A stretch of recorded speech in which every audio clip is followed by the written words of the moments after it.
और क्या हालचाल, सब बढ़िया। एपिसोड 20 और 21 की शुरुआत होती है और हमें युआन और के हाउ को आपस में लड़ते हुए बताया जाता है। लगे तेरी और एक दूसरे में जी लगे तेरी मचा रहे होते हैं, जिस वजह से जो के हाउ चलता है तो वो बहुत ही ज्यादा जख्मी हो जाता है। लेकिन अब यहाँ पर के हाउ चलता है तो अपनी किसी खास टेक्निक का उपयोग कर लेता है, जिस वजह से के हाउ चलता है तो तुरंत रिकवर हो जाता है। अब जैसे ही के हाउ रिकवर होता है ना तो वो प्रिंस युआन को चेंगाने लगता है कि तुमने इस टेक्निक के बारे में सुना ही नहीं होगा। ये मेरी एक डिफेंसिव टेक्निक है जिसकी सहायता से मैं अपनी चोटों को किसी भी पल हील कर सकता हूँ, और अब तुम्हें बताऊंगा कि फाइट करना किससे कहते हैं। अब भाई साहब यह कहती है अब के हाउ चलता है तो यहाँ पर एक टेक्निक के सहारे से अपनी थोड़ी सी पावर बढ़ा लेता है, जिस वजह से जो के हाउ का भाला था ना वो बहुत ही ज्यादा स्ट्रांग हो जाता है। अब जब युआन के हाउ को ऐसा करता हुआ दिखता है ना तो हमारा युआन चलता है तो उसका जो ब्रुस है ना उसका सेकंड लेवल अनलॉक कर लेता है, और के हाउ है ना उसके अंदर थोड़ी थोड़ी इस ब्रश की पावर डालने लगता है। के हाउ चलता है तो वो हमारे युआन से लगे तेरी फाइट करता रहता है। हमारा युआन चलता है तो ब्रुश से के हाउ के अटैक को रोकता रहता है, लेकिन थोड़ा थोड़ा शक्तियां हर अटैक के साथ वो के हाउ के शरीर में भिजाता रहता है। अब जब युआन को ये लगता है कि हाँ अब पूरी तरीके से जो के हाउ है ना उसे कंट्रोल किया जा सकता है तो युआन चलता है तो अपनी ब्रश की पावर एक्टिवेट कर देता है, जिस वजह से के हाउ का भाला है ना वो बीच में ही रुक जाता है। के हाउ हैरान हो जाता है कि ये कैसे हुआ। युआन चलता है तो बताने लगता है कि तुझे क्या लगा कि मैं इतनी देर से तेरे अटैकों को डिफेंस क्यों कर रहा हूँ। मैंने तेरे अंदर मेरे हेवनली ब्रश की शक्तियां भिजा दी हैं। अब तेरी जो बॉडी है ना वो पूरी तरह से मेरे कंट्रोल में है और मैं अपने अंदर तेरी सारी पावरों को सोख लूंगा। अब भाई साहब जैसे युआन ये कहता है ना तो के हाउ गुस्सा हो जाता है, लेकिन के हाउ चलता है तो यहाँ पर चुपचाप रहता है। युआन चलता है तो के हाउ पर दया बताकर यहाँ से जाने लगता है, लेकिन के हाउ चलता है तो युआन की पीठ पीछे ही हमला कर देता है। अब जब युआन के हाउ को हमला करता हुआ देखता है ना तो युआन चलता है तो वो भी के हाउ का भाला पकड़कर के हाउ में ही जड़ देता है, जिस वजह से के हाउ चलता है तो यहाँ पर मारा जाता है। अब भाई साहब जैसे के हाउ मरता है ना तो हमारा युआन चलता है तो यहाँ पर जो रैंक 4 का फ्रूट था ना, बोला जाए तो फ्रूट वाला पेड़ था ना, उसे उठाकर यहाँ से जाने लगता है। इतने में यहीं पर सू यू ए और के की आ जाती है। अब जैसे किंग यहाँ पर आती है ना तो वो युआन के हाथों में पौधा देखकर बहुत ही ज्यादा खुश हो जाती है। युआन चलता है तो किंग से कहने लगता है कि तुम्हें टेंशन लेने की कोई भी जरूरत नहीं है, इस पेड़ को मैं अपने मेंशन में जाकर लगा दूंगा और जब ये एक बार बड़ा हो जाएगा ना तो इसके बीज मैं तुम्हें भी दे दूंगा, जिस वजह से तुम्हारी बोला जाए तो तुम्हारा घर है ना उसके पास भी रैंक 4 की फ्रूट्स हो जाएंगे। अब जैसे ही हमारा युआन एक कहता है ना तो किंग हाँ में से हिला देती है। अब युआन चलता है तो दोबारा से वहीं पर चला जाता है जहाँ पर एकदम सभी लोगों की तगड़ी फाइट चल रही थी। अब जैसे यहाँ पर हमारा युआन आता है ना और के फैमिली का एक चौकीदार युआन को यहाँ पर जिंदा दिखता है ना तो वो समझ जाता है कि शायद के हाउ मारा गया है, इसलिए यहाँ पर एक बुड्ढा चलता है तो एक धुएं वाला बम फोड़ता है और यहाँ पर अपने सारे सैनिकों को लेकर और सिपाहियों को लेकर भाग जाता है। अब जैसी की फैमिली यहाँ से भागती है ना तो जो वहाँ के ग्रुप वाले थे ना वो हमारे युआन के ऊपर बोला जाए तो युआन के साथ जो भी बंदे आए हुए थे ना उनके ऊपर हमला करने के लिए आने लगते हैं। लेकिन इतने में यहाँ पर याओ चलती है तो एक रैंक 3 का एरे बनाती है बिजली वाला और यहाँ पर सभी को धमकाने लगती है कि अगर कोई भी एक कदम आगे बढ़ाना तो वो यहाँ पर जिंदा नहीं बचेगा। अब भाई साहब इतनी पावरफुल थंडर अटैकों को कर यहाँ पर सभी के सभी बंदे चलते हैं तो वो भाग जाते हैं। अब इतने में सीन से होता है और पर में आसमान का सीन बताया जाता है जहाँ पर ब्लैक वेनम किंग और बी कांगलांग एकदम लगे तेरी फाइट कर रहे होते हैं। इतने में सीन से होता है और टुनटुन को बताया जाता है जिसने कि उस मैजिकल बीस्ट को खाकर पचा चुका है, लेकिन टुनटुन उसकी आत्मा को बचाया है। हमारे युआन चलता है तो टुनटुन से वो वाली आत्मा को छीन लेता है। स्नेक वाली मतलब कि स्नेक के अंदर जो मैजिकल कोर रहता है ना उसे छीन लेता है और टुनटुन से कह देता है कि अगर तुम बी कांगलांग की भी मदद करते हो ना तो मैं तुम्हें जितना खाना देने वाला हूँ ना उस समय दुगना दूंगा। अब भाई साहब जैसे ही टुनटुन युआन की बात सुनता है ना तो वो तेजी से जो ब्लैक वेनम पॉइजन है ना जिसे बी कांगलांग लगे तेरी मार रहे थे उन्हीं का मदद करने के लिए चला जाता है, जिस वजह से ब्लैक वेनम किंग डर जाता है कि अब क्या करूं। लेकिन इतने में अब यहाँ पर टुनटुन चलता है तो ब्लैक वेनम पॉइजन में लगे तेरी 8 दशक जड़ देता है, जिस वजह से ब्लैक वेनम किंग यहाँ पर समझ जाते हैं कि अब उसका मरना यहाँ पर ऑलमोस्ट कन्फर्म है। इसलिए ब्लैक वेनम किंग चलता है तो अपने दिमाग में प्लान बनाता है कि फिलहाल के लिए मैं युआन के ग्रुप में ही ज्वाइन हो जाता हूँ। बोला जाए तो उसके पैरों में गिर जाता हूँ, जब भी मौका मिलेगा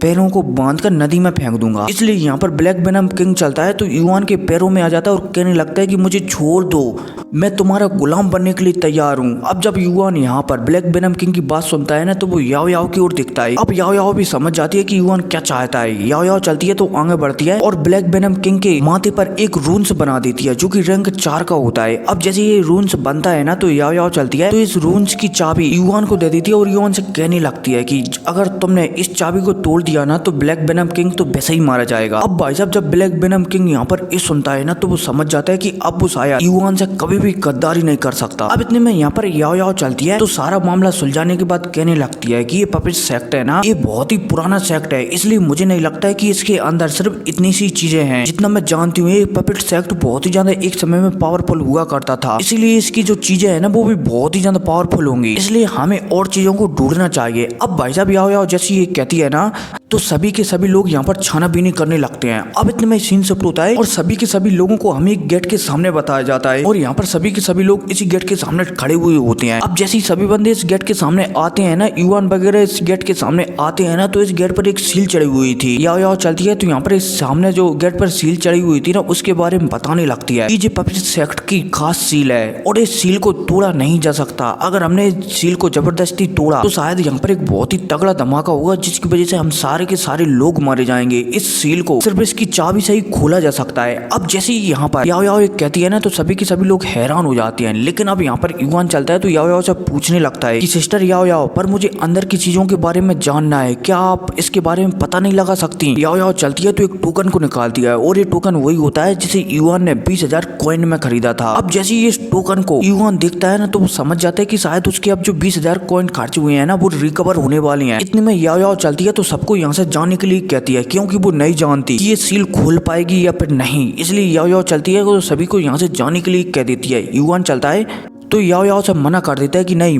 मास्टर ने मुझसे कहा था कि मैं आपकी हमेशा सुरक्षा करूं, इसलिए मैं यहाँ से बिल्कुल भी जाने वाला नहीं हूँ। अब जैसे ही युआन कहता है ना तो याओ याओ मान जाती है, लेकिन इतने में सू यू ए चलती है तो वो भी कहने लगती है कि मैं हाइनेस को छोड़कर और अपनी होने वाली भाभी को छोड़कर बिल्कुल भी नहीं जाऊंगी। सॉरी, थोड़ा हिंट मान सकते हो आप, ठीक है, आगे बढ़ते हैं। मतलब कि याओ याओ को छोड़कर कहीं नहीं जाऊंगी। अब जब युआन सू यू ए की बात सुनता है ना तो वो भी हाँ में सिर हिला देता है। अब वहाँ के लोग चलते हैं तो वो पीछे हट जाते हैं। अब इतने में याओ याओ चलती है तो यहाँ पर अपना ब्रश निकालती है और पैटर्न बनाने लगती है। पलक झपकती याओ याओ चलती है तो यहाँ पर बहुत सारे पैटर्न बनाती है और एक सील बना देती है। अब जैसे ये फॉर्मेशन यहाँ पर बनता है ना तो इस फॉर्मेशन से एक लाइट की किरण निकलती है जो कि जो सामने दरवाजा है ना उसे खोलने लगती है। अब पलक झपकती सामने की सील खुल जाती है। अब जैसे ये सील खुलती है ना तो याओ याओ चलती है तो युआन से कहने लगती कि आगे बढ़ो और दरवाजे को खोल दो। युआन चलता है, आगे बढ़ता है और दरवाजे को खोल देता है। दरवाजा चलता है तो खुल जाता है। अब जैसे ये दरवाजा खुलता है ना तो युआन याओ याओ और सू यू ए अंदर आ जाते हैं। अब भाई साहब जैसे युआन अंदर आता है ना तो उसे बहुत सारे यहाँ पर पपेट ही पपेट देखने को मिलते हैं। युआन हैरान हो जाता है कि इतने सारे पपेट, अगर ये सारे के सारे पपेट मेरे सेक्ट में आ गए ना तो मेरा युआन फैमिली कितनी ज्यादा पावरफुल हो जाएगी। युआन अब आगे बढ़ ही रहा होता है तभी उसे सामने यहाँ पर 3 बॉक्स रखे हुए दिखते हैं। युआन चलता है तो अपना ब्रश का इस्तेमाल करता है और जो पहला बॉक्स है ना उसे खोल देता है। अब जैसे युआन पहले बॉक्स को खोलता है ना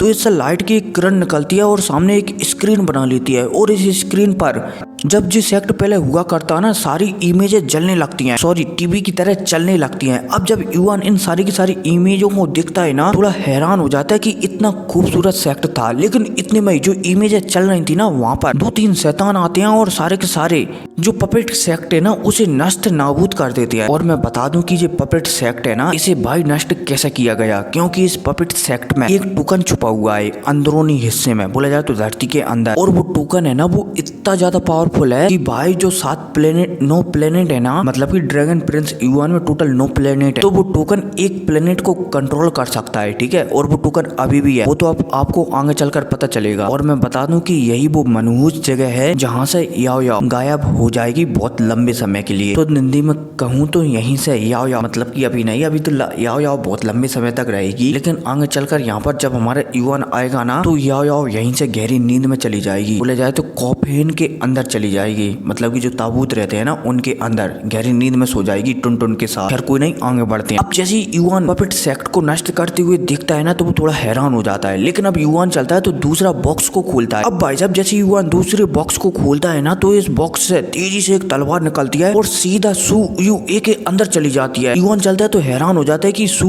यू ए को कुछ हुआ तो नहीं, और आखिरकार वो तलवार कहाँ पर चली गई। इतने में याओ याओ चलती है तो वो बताने लगती है कि इस बॉक्स के अंदर एक तलवार थी और शायद वो तलवार तलवार है ना वो एक स्पिरिट तलवार है और उसने शायद सू यू ए को अपना मास्टर मान लिया है।